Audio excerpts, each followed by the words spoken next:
دل نادان کی آنے والی قسط بہت ہی زیادہ زبردست ہونے والی ہے۔ آنے والی قسط میں آپ دیکھیں گے کہ بالآخر اپنے گھر والوں کے کہنے پر زاویار تانیہ سے شادی کے لیے مان ہی جاتا ہے، اور تانیہ تو بہت زیادہ خوش ہوتی ہے اس بات پہ، کیونکہ اب اس کے ماں باپ زاویار کی تنہائی اور اداسی نہیں دیکھ سکتے، اور وہ اب چاہتے ہیں کہ زاویار کو ایک اچھی بیوی اور حیدر کو ایک کیئر کرنے والی ماں مل جائے۔ دوسری طرف تانیہ تو اس شادی پر بہت ہی زیادہ خوش ہوتی ہے، کیونکہ اس نے زاویار کو پانے کے لیے بہت ہی زیادہ پاپڑ بیلے تھے اور بہت زیادہ چالیں چلی تھیں۔ لیکن خوش ہونے کے ساتھ ساتھ تانیہ تھوڑی پریشان بھی ہے کہ جمیلہ ماسی اب ویسی نہیں رہی جیسا کہ پہلے جب تانیہ اسے درِ نایاب کے خلاف کام کرنے کو کہتی تھی تو وہ فوراً مان جاتی تھی، لیکن تانیہ کو ڈر ہے کہ جمیلہ ماسی کہیں گھر والوں کے سامنے منہ ہی نہ کھول دے،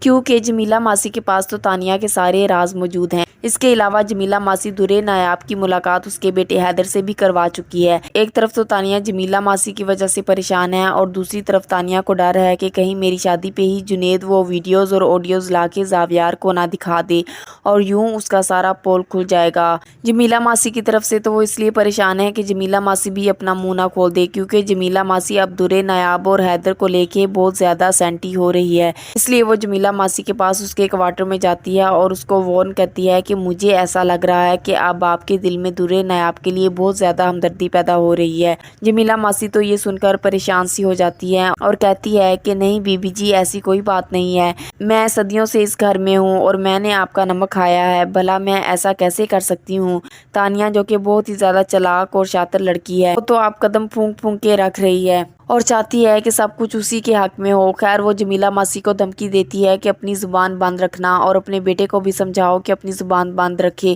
اور اس معاملے میں اب پڑھنے کی کوئی ضرورت نہیں، کیونکہ میں یہاں کوئی بھی بات اپنے خلاف نہیں سننا چاہتی، اور اگر مجھے ایسا ویسا کچھ پتا چلا کہ آپ لوگ میرے خلاف ہی اٹھ کھڑے ہوئے ہیں تو آپ تو اچھی طرح سے جانتی ہیں کہ میں کیا کچھ کر سکتی ہوں۔ تو جمیلہ ماسی پھر سے تانیہ کو تسلی دیتی ہے اور ڈرتے ہوئے کہتی ہے کہ نہیں بی بی جی، آپ بے فکر رہیں۔ دوسری طرف جب زاویار یہ دیکھتا ہے کہ تانیہ جمیلہ ماسی کے کوارٹر سے باہر نکلتی ہوئی آ رہی ہے تو وہ تھوڑا حیران بھی ہوتا ہے کہ بھلا تانیہ کو جمیلہ ماسی سے ایسا کیا کام کہ وہ جمیلہ ماسی کے کوارٹر ہی پہنچ گئی۔ تو وہ تانیہ سے پوچھتا ہے کہ ایسی کیا بات ہے کہ تمہیں جمیلہ ماسی کے کوارٹر میں جانا پڑا، تم جمیلہ ماسی کو اپنے کمرے میں یا گھر میں بھی بلا سکتی تھی۔ تانیہ یہاں بہانہ بناتی ہے اور کہتی ہے کہ نہیں، مجھے حیدر کے بارے میں بات کرنی تھی، آپ کو تو پتا ہے کہ میں حیدر کا بہت خیال کرتی ہوں اور میں چاہتی ہوں کہ حیدر کی اپ برنگنگ میں کوئی کوتاہی نہ ہو۔ اس طرح کی باتیں کر کے وہ زاویار کو قائل کرتی ہے کہ اس کا جمیلہ ماسی کے کوارٹر میں جانے کا مقصد اس کے علاوہ اور کچھ نہیں تھا۔ زاویار اس کی باتوں پہ یقین کر لیتا ہے اور چلا جاتا ہے۔ اب تانیہ تھوڑی ریلیکس ہے کہ جمیلہ ماسی کی طرف سے اب اسے پریشان ہونے کی کوئی ضرورت نہیں،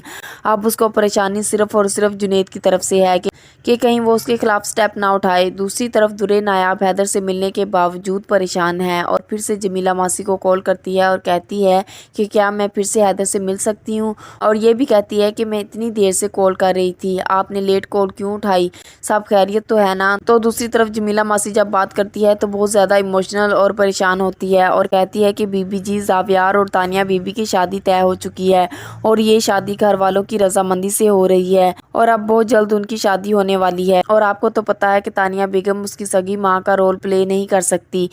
تو آپ کو ہی کچھ نہ کچھ کرنا ہوگا، اپنے لیے نہ صحیح حیدر کے لیے ہی صحیح۔ درِ نایاب یہ سن کر کافی پریشان ہوتی ہے اور رونے لگتی ہے، کیونکہ اس کو زاویار سے یہ امید نہ تھی، اس کو تو یہی لگتا تھا کہ زاویار اس سے سچی محبت کرتا ہے، جس طرح زاویار نے اس کو پانے کے لیے اپنی ماں کے فیصلے کے خلاف جا کر اس سے شادی کی تھی۔ تو اب درِ نایاب کے پاس اپنی قسمت پر رونے کے سوا کوئی چارہ نہیں، اس کا تو یہی خیال تھا کہ زاویار ایک نہ ایک دن حیدر کی خاطر اس کو منا کر گھر لے